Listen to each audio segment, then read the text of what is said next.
Hello everyone, student corner 2 YouTube চ্যানেলে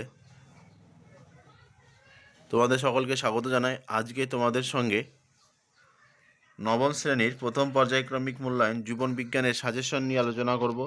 তোমাদের পরীক্ষা হবে 40 নম্বর, সময় থাকবে 1 ঘন্টা 30 মিনিট। প্রথমে দেখো, সঠিক উত্তর নির্বাচন করো। যে কোনো 7টি, প্রত্যেকটি প্রশ্নের মান 1 করে। প্রথম প্রশ্ন, ফ্যাটি অ্যাসিডের হাইড্রোফোবিক এবং হাইড্রোফিলিক উভয় অঞ্চল থাকে বলে একে বলা হয় অ্যামফিপ্যাথিক যৌগ। পরের প্রশ্ন, মানবদেহের HCl ক্ষরণকারী অঙ্গ হলো পাকস্থলী। আমি শুধু উত্তরগুলোই বলে যাচ্ছি, তোমার অপশানগুলি ভালো করে দেখে নিও। পরের প্রশ্ন, জেরপ্থ্যালামিয়া রোগ প্রতিরোধ করে যে ভিটামিন, তা হলো ভিটামিন এ। পরের প্রশ্ন, উভয়চর উদ্ভিদ বলা হয় ব্রায়োফাইটদের। পরের প্রশ্ন, শ্রেণীবিন্যাসের সর্বনিম্ন একক হলো প্রজাতি। পরের প্রশ্ন, বৈসাদৃশ্য অঙ্গাণুটি চিহ্নিত করো। রাইবোজোম। পরের প্রশ্ন, প্রদত্ত কোনটি উদ্দীপনা পরিবহনের সঙ্গে সম্পর্কিত স্নায়ুকলা? এবার 2 নম্বর দাগে দেখো, যে কোনো একটি বাক্যে উত্তর দাও, যে কোনো 3টে, প্রত্যেক মানে 1 করে। প্রথম প্রশ্ন, একবীজপত্রী উদ্ভিদের পাতার একটি বৈশিষ্ট্য। এর বৈশিষ্ট্য হলো এই ধরনের পাতায় শিরা উপশিরা দেখা যায়। 2 নম্বর, দুধে কোন শর্করা উপস্থিত থাকে? ল্যাকটোজ। পরের প্রশ্ন, ক্লাসের পিছনের সারি থেকে ব্ল্যাকবোর্ড লেখা দেখতে তোমার বন্ধুর অসুবিধা হচ্ছে, ডাক্তারবাবুর কাছে গেলে তিনি কোন জাতীয় খাবার খাওয়ার পরামর্শ দেবেন?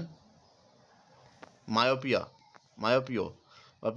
পরের প্রশ্ন, শূন্যস্থান পূরণ করো যে কোনো 2টি। প্রথম প্রশ্ন, একটি প্রোক্যারিওটিক কোষের উদাহরণ হলো ব্যাকটেরিয়া। পরের প্রশ্ন, প্লীহার প্রতিরক্ষামূলক কোষের নাম কি? লিম্ফোসাইট।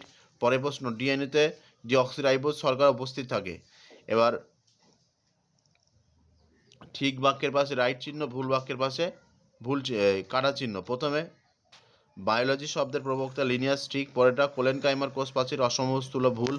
এবার দেখো, ডান দিকের সঙ্গে বাম দিকে মেলাও। প্রথমে করা হচ্ছে ফাইলয়েড, পাতার ন্যায় অংশ, রক্ত হচ্ছে তরল যোগ কলা, আর শুক্রাশয় হচ্ছে টেস্টোস্টেরন। পরের প্রশ্ন দেখো, নিম্নলিখিত প্রশ্নগুলির সংক্ষিপ্ত উত্তর দাও, যে কোনো 6টি, প্রত্যেকটির মান 2 করে। প্রথম হচ্ছে, মানুষের গণ ও প্রজাতির নাম উল্লেখ করো। মানুষের গণ হলো হোমো এবং প্রজাতির নাম হলো হোমো সাপিয়েন্স। পরের প্রশ্ন, কৃষিক্ষেত্রে জীববিদ্যার 2টি প্রয়োগ। 1 নম্বর, খাদ্য উৎপাদন। জীববিদ্যার জ্ঞানকে কাজে লাগিয়ে বর্তমানে খাদ্য উৎপাদন যুগান্তরকারী পরিবর্তন আনা সম্ভব হয়েছে। খাদ্য উৎপাদনের বৃদ্ধিতে ব্যবহৃত জীববিদ্যা পদ্ধতিগুলি হলো অধিক ফলনশীল বীজ। 2 নম্বর, পলিপ্লয়েড প্রজনন। এবার 3 নম্বর প্রশ্ন দেখো, অ্যানিলিডা পর্বের 2টি শনাক্তকারী বৈশিষ্ট্য, দেহ সংগঠন, দেহ আকৃতি আর আবরণ। পরের প্রশ্ন, প্যারেনকাইমা আর কোলেনকাইমার মধ্যে একটি গঠনগত কার্যগত পার্থক্য। 1 নম্বর হচ্ছে সেলুলোজ নির্মিত পাতলা ও নমনীয়, সেলুলোজ বা লিগনিন নির্মিত। 2 নম্বর, গোলাকার, ডিম্বাকার, বহুভুজাকৃতি, এটা হচ্ছে আয়তাকার। এবার দেখো, জীবদেহের প্রোটিনের গুরুত্ব, তাপ শক্তি উৎপাদন, দেহ গঠন, উৎসেচক উৎপাদন।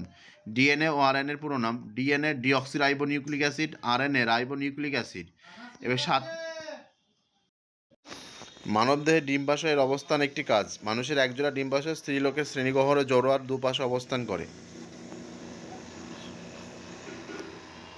যে কোনো একটি প্রশ্নের উত্তর দাও, প্রত্যেকটির মান 5 করে। প্রথম প্রশ্ন, একটি পরিণত উদ্ভিদ কোষের কোষ প্রাচীরের গঠনগত স্তরগুলি একটি পরিষ্কার চিত্র অঙ্কন করো। এই 4টে গুরুত্বপূর্ণ চিহ্নিত